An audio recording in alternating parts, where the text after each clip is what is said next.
Pharma city రద్దు చేస్తాము, విలేజ్‌లో పెడతాము అని చెప్పేసి చెప్తున్నారు. సో, అసలు ఇదంతా కూడా ప్రాసెస్ ఎలా అవ్వబోతుంది? అసలు దీనికి సంబంధించి ఏం జరగబోతుందంటారు? ఇది ఎంతవరకు అసలు అంటే ఇది బెటర్ అంటారా? అసలు ఇప్పుడు వెళ్తున్న వే కరెక్టే అంటారా? రియల్ ఎస్టేట్ రంగానికి సంబంధించి.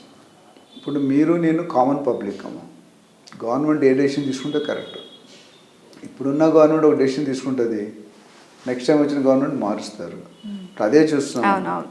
చంద్రబాబు నాయుడు గారు తీసుకున్న డెసిషన్లు జగన్ గారు ఒప్పుకోవట్లేదు. కేసీఆర్ గారు తీసుకున్న డెసిషన్స్ ఇప్పుడు కేసీఆర్ తీసుకున్న డెసిషన్స్ అన్ని రాంగ్, అన్ని కూడా అవకతవకలు జరిగాయని చెప్పేసి ఇప్పుడు పడిపోయిన తర్వాత ఇప్పుడు రేవంత్ కూడా సో ఇది మీరు ఫ్యామిలీ హెడ్. నేను ఒక కంపెనీకి 5,000 కోట్ల కంపెనీకి సీఈఓగా పనిచేశాను. దాదాపు 1,200-1,300 ఎంప్లాయీస్ ఉండేవారు. టీలో షుగర్ తక్కువైతే సీఈఓ కంప్లైంట్ వస్తుంది. సీఈఓ అనేది చేయాల్సిన పని ఏంటి? టీ పెట్టడం, కాఫీ పెట్టడం కాదు కదా.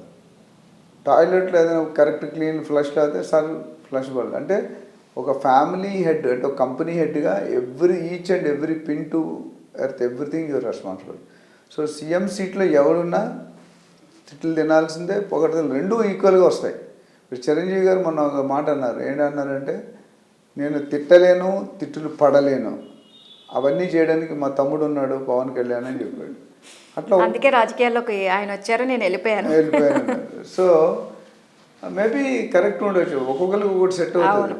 ఇప్పుడు నన్ను వేరే సబ్జెక్ట్ మాట్లాడితే నాకు చాలామంది, నేను దాదాపు 15 ఛానల్స్ 500 ఎపిసోడ్లు అయిపోయినాయి. 500-550 ఎపిసోడ్లు టాప్ ఛానల్స్ అండి, అన్నింటిలో ఉన్నాయి. కాకపోతే వేరే సబ్జెక్ట్ మాట్లాడాలంటే నేను మాట్లాడను. ఎందుకంటే నేను సచిన్ తెండూల్కర్ అంటే ఏంటి? క్రికెట్. సానియా మిర్జా అంటే టెన్నిస్. విశ్వనాథన్ ఆనంద్ అంటే చెస్. సో అట్లా రియల్ ఎస్టేట్ అంటే డాక్టర్ నంది రామేశ్వరం అంటే రియల్ ఎస్టేట్. ఇప్పుడు మీరు చూసుకుంటే నా ఇన్ని వీడియోలు మాట్లాడిన సౌత్ ఇండియాలో నాకు తెలిసి nobody is there who's having so many videos అని. ఇంకోటి ఏంటంటే ఈ సందర్భం చెప్పాల్సింది 2 విషయాలు నేను ఫోకస్ చేయాలి. చాలామంది యూట్యూబ్లో నాలెడ్జ్ ఉన్నోడు, నాలెడ్జ్ లేనోడు అందరూ మాట్లాడేస్తారు. యాంకరింగ్ అనుభవం వాళ్ళు లేని వాళ్ళు కూడా చేస్తారు. చిన్న పిల్లలు 10th క్లాస్ పిల్లలు పెట్టి అది ఫస్ట్ యూట్యూబ్కి రికమెండేషన్ ఇవ్వాలి. మీరు అందరూ there should be some eligibility criteria.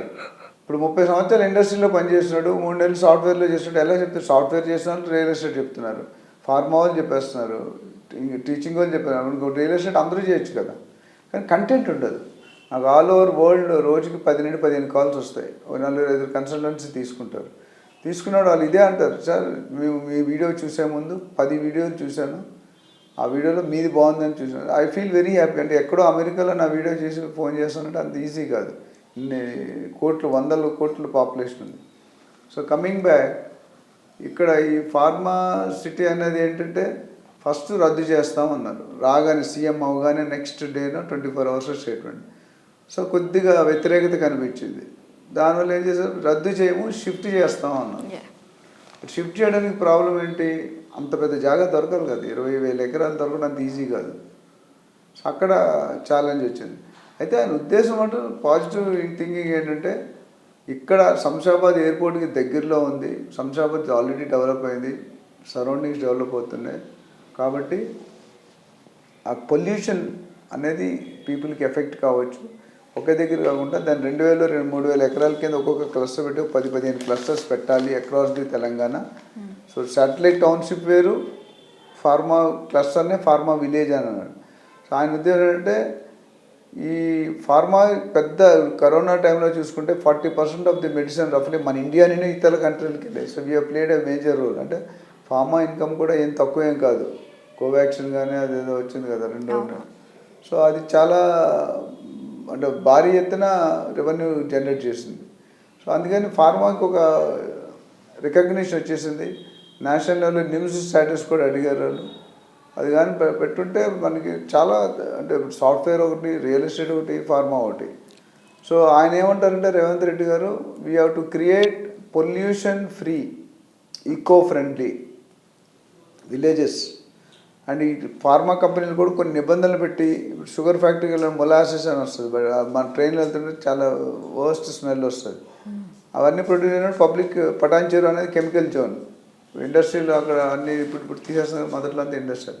So ఇవన్నీ అవాయిడ్ చేసి పబ్లిక్కి పొల్యూషన్ ఫ్రీ పరిస్థితి క్రియేట్ చేయాలి.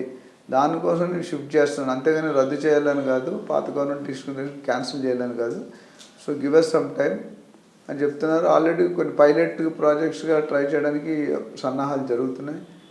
మెగా ప్లాన్ తెలంగాణ ఇచ్చినప్పుడు ఇవన్నీ కూడా స్ప్రెడ్ అవుతాయి. మేబీ ఇంకొక 6 months to 1 yearలో మనకి క్లారిటీగా ఏ ప్లేస్లో క్లస్టర్ వస్తుంది ఫార్మాది, ఏ ప్లేస్లో శాటిలైట్ టౌన్షిప్ వస్తుంది, ఏ ప్లేస్లో ఇండస్ట్రియల్ జోన్స్ వస్తాయి, ఏ ప్లేస్లో స్పెషల్ ఎకనామిక్ జోన్స్ వస్తాయి. స్పోర్ట్స్ కూడా మొన్న న్యూస్లో కూడా చూసారు. స్పోర్ట్స్ కూడా అంతే ఇవ్వాలి, హెల్త్కి కూడా అంతే ఇవ్వాలి, దానికి కూడా అంతే.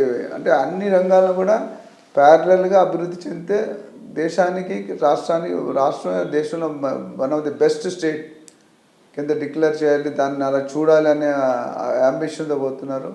ఇలాగ నడుచుకుంటూ పోతే డెఫినెట్గా అంత ముందున్న 6-7 సీఎంలు కూడా 6-7 సీఎంలు కూడా మంచిగానే రియల్ ఎస్టేట్ని బాగా సపోర్ట్ చేశారు. దానికి రీజన్ ఏంటంటే రియల్ ఎస్టేట్ ద్వారా 70,000-80,000 crores పర్ యానం తెలంగాణ స్టేట్కి వస్తున్నాయి.